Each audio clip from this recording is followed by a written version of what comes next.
முதலாவது பாத்தீங்கன்னா அப்போஸ்தலனாகிய பேதுரு அவர் எழுதின முதலாவது நிருபத்துல 2வது அதிகாரம் 24வது வசனம் பாருங்க. பாவத்துக்கு செத்து நீதிக்கு நான் பிழைத்திருக்கும்படி என்னுடைய பாவங்களை இயேசு கல்வாரி சிலுவையிலே அவருடைய சரீரத்திலே சுமந்து தீர்த்தார். என் பாவத்தை சுமந்து தீர்ப்பதற்காக அவர் கல்வாரி சிலுவையிலே நீசக்கோலமாய் அல்லனா நிர்வாணமாய் தொங்கினார். அந்த கல்வாரி சிலுவையை நான் நோக்கி பார்க்கும் போது என்னுடைய பாவத்தை அவர் சுமந்து தீர்த்ததை நான் நோக்கி பார்க்கணும்.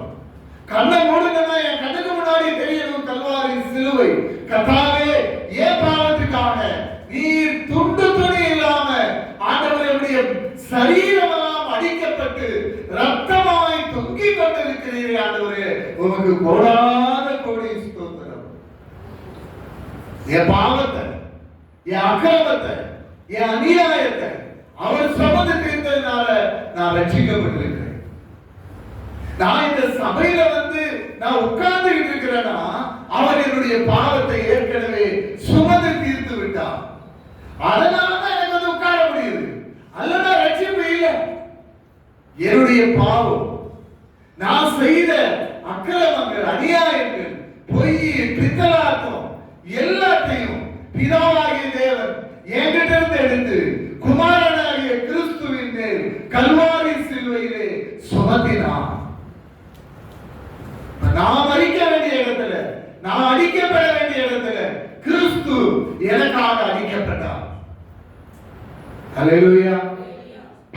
முதலாவது என்ன எனக்கு என் மண்டையில என்ன உதிக்கணும்னா என்னுடைய பாவங்களை இயேசு கல்வாரி சிலுவையிலே சுமந்து தீர்த்து விட்டார். நான் எப்படி பட்டிருக்கிறேன்னா பாவத்திலிருந்து இயேசு என்னுடைய பாவங்களை சுமந்து தீர்த்ததுனால நான் இப்ப எப்படி இருக்கிறேன்?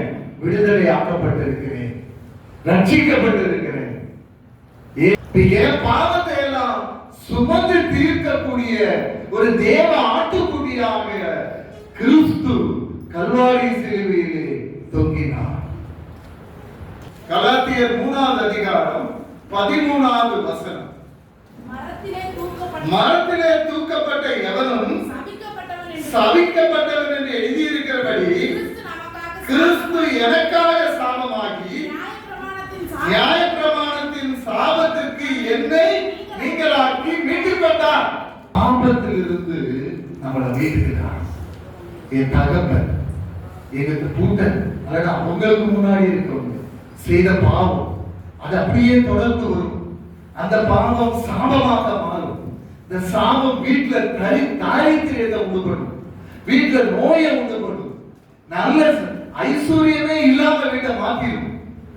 வீட்டுல பாத்தீங்கன்னா எப்ப பார்த்தாலும் சண்டை, சச்சரவு, சமாதானம் இல்லாம இருக்கிறது, குழந்தைகள் இல்லாம இருக்கிறது, பிரச்சனைகளை உண்டு பண்றது, எல்லாத்தையும் தடை பண்ணும். எல்லா ஆசீர்வாதங்களையும் சாபம் தடை பண்ணி நிறுத்தும்.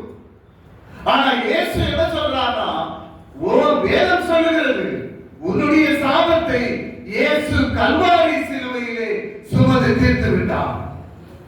உன் சாபத்தை அவர் சுமந்து தீர்த்துட்டார். பார்க்கிறார், உன் தகப்பன் செய்த பாவம், உன்னுடைய மூதாதையர்கள் செய்த பாவம், அக்கிரமம், அநியாயங்கள், யாரையாவது கொலை பண்ணியிருப்பான், யாருக்காவது விரோதமா செய்திருப்பான், ஏதாவது வேண்டாதது ரொம்ப கொடூரமான காரியங்களை செய்திருப்பாங்க. அந்த பாவம் அது சாபமாக மாறி என் குடும்பத்தை பாதித்துக் கொண்டிருக்கும். இப்ப ஆண்டவர் சொல்லுகிறார், இந்த சாபத்திலிருந்து உன்னையும் உன் குடும்பத்தையும் இயேசு கல்வாரி சிலுவையில அதை சுமந்து தீர்த்து இந்த நியாயப்பிரமாணத்தின் பாவத்துக்கு சாபத்துக்கு உன்னை நீங்களாக்கி மீட்டுக் கொண்டார். இப்ப நம்ம ஜெபம் பண்ணணும். என்ன ஜெபம் பண்ணணும்னா, கர்த்தாவே, என் வீட்டில் இருக்க இந்த பிரச்சனை, இந்த பலவீனம் தொட்டு தொட்டு எத்தனையோ வருடங்களா என் சமாதானத்தை கெடுத்துக் கொண்டிருக்கிற இந்த சாபத்தை இயேசு கல்வாரி சிலுவையிலே சுமந்து தீர்த்து விட்டார். நான் இங்கு இயேசு என்னுடைய பாவங்களுக்காக, என்னுடைய சாபத்துக்காக அவர் கல்வாரியிலே அடிக்க இந்த நியாயப்பிரமாணத்தின் சாபத்திலிருந்து என்னை, என் குடும்பத்தை, என் வீட்டை மீட்டுக் கொண்டார். நான் இப்ப விடுதலையாக்கப்பட்டிருக்கிறேன். சத்தமா வீட்டில் சொல்லி ஜெபிக்கணும்.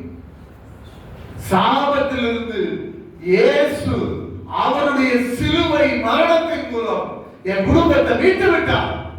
சாபமே, இயேசுவின் நாமத்தில் என் குடும்பத்தை விட்டு ஓடிப்போ சொல்லணும். ஆயத்தம் சொல்லணும். என்ன பிரச்சனை? ரொம்ப நாள் இருந்துகிட்டு இருக்கான், என்ன தொடர்ந்துகிட்டே இருக்கான். கடை பிரச்சனையா, இல்லைன்னா வேலையில்லா திண்டாட்டமா, இல்லைன்னா குடும்பத்துல ஒரு ஒற்றுமை கிடையாது. கணவன் ஒரு பக்கம், மனைவி ஒரு பக்கம், பிள்ளைகள் ஒரு பக்கம், சமாதானம் இல்லை.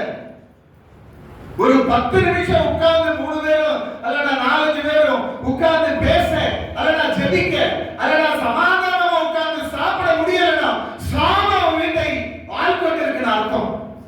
ஜெபிக்கணும். இயேசுவின் நாமத்தில் இயேசு என்னுடைய குடும்பத்தினுடைய சாபத்தை கல்வாரி சிலுவையிலே சுமந்து தீர்த்து விட்டார். வேதம் சொல்லுகிறது.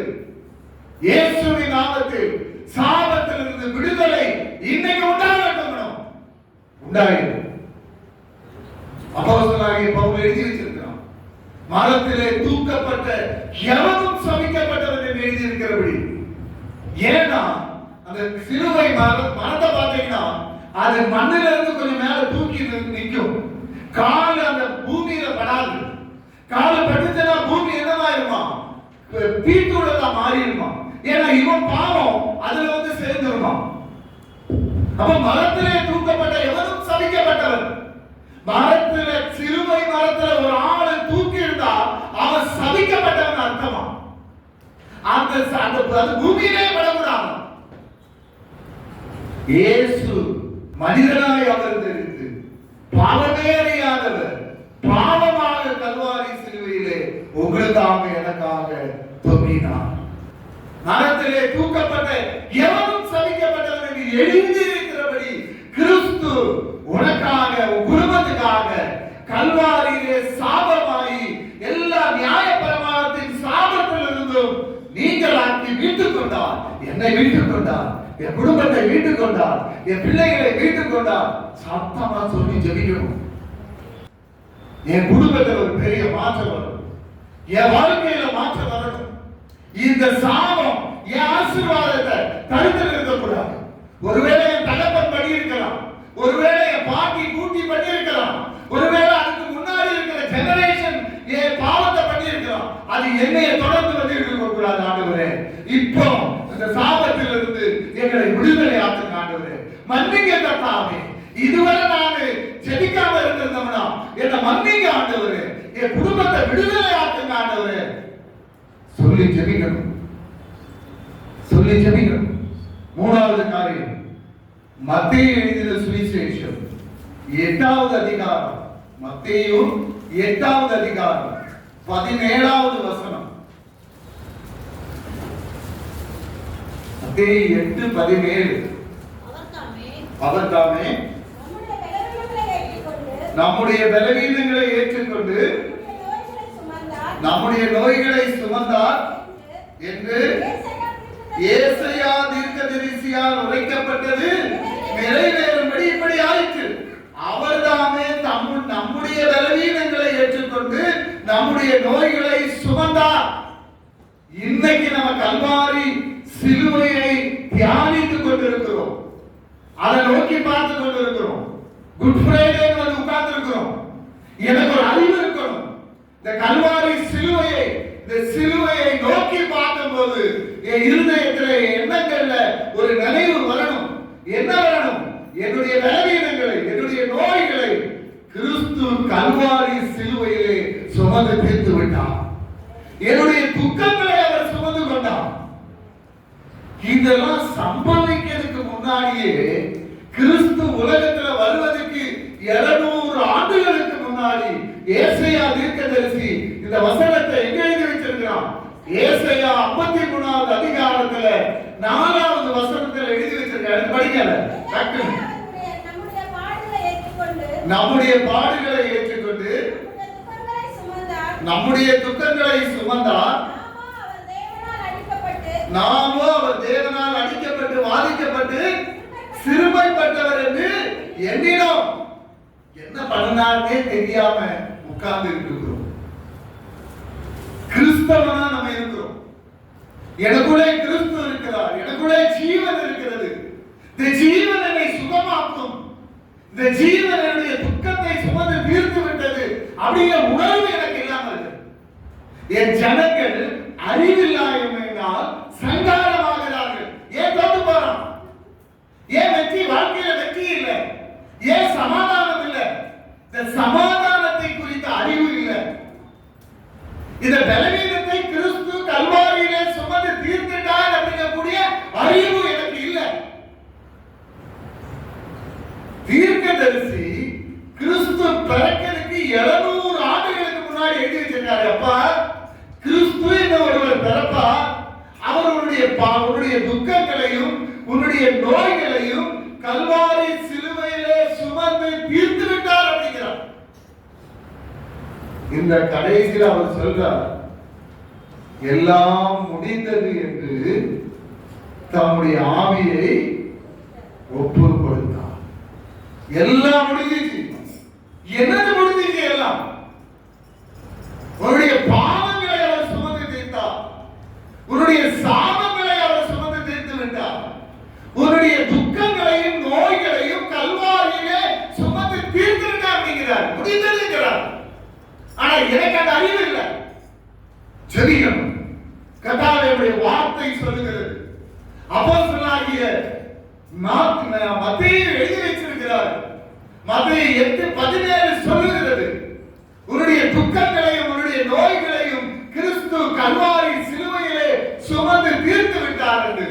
ஆண்டவரே, தலையில கை வச்சு ஜெபிக்கணும். ஆண்டவரே, என்னுடைய துக்கங்கள் என்னுடைய நோய்களை நீர் சுமந்து தீர்த்து விட்டு உமக்கு நன்றி கர்த்தாவே. இயேசுவின் நாமத்தில் என் சரீரத்தை விட்டு பலவீனமே ஓடி போன்னு சொல்லணும். நோயை என் சரீரத்தை விட்டு ஓடி போகணும். ஓடி போன்னு சொல்லணும்.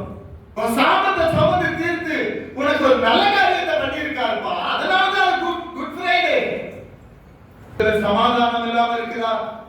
5 நிமிஷம் படுத்தா தூக்க முடியலையா? கர்த்தரை நோக்கி பார்க்கணும். ஆண்டவரே, உடைய வேதம் சொல்லுகிறது, எனக்கு சமாதானத்தை உண்டு பண்ணும் ஆக்கினை தீர்ப்பு.